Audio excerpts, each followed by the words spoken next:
I want to begin a series today talking about the Lord's Prayer, or the Our Father, this famous prayer that Jesus teaches his disciples to pray in Matthew chapter 6, the Sermon on the Mount.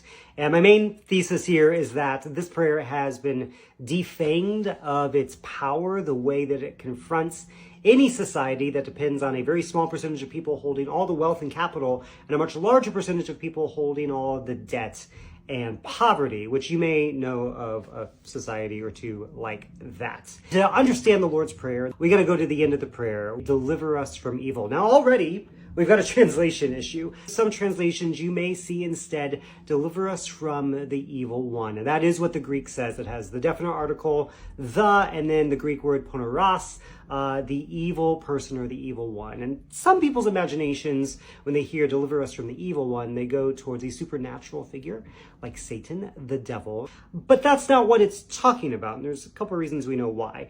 If you go back a chapter, Matthew chapter 5, Jesus has already talked about ha poneros, the evil one, when he says, when the evil person slaps you on the cheek, you should turn the other cheek, offer your other cheek to the evil person.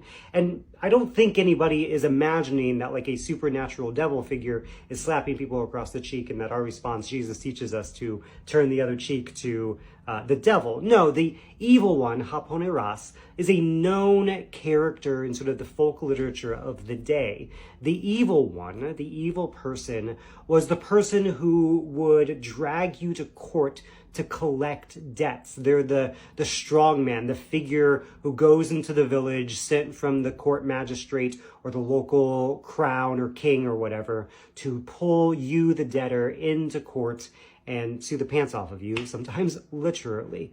And in Matthew chapter 6, the Lord's Prayer, Jesus is talking about the same thing. Deliver us from ha poneros, the evil one, the guy who is dragging you into court.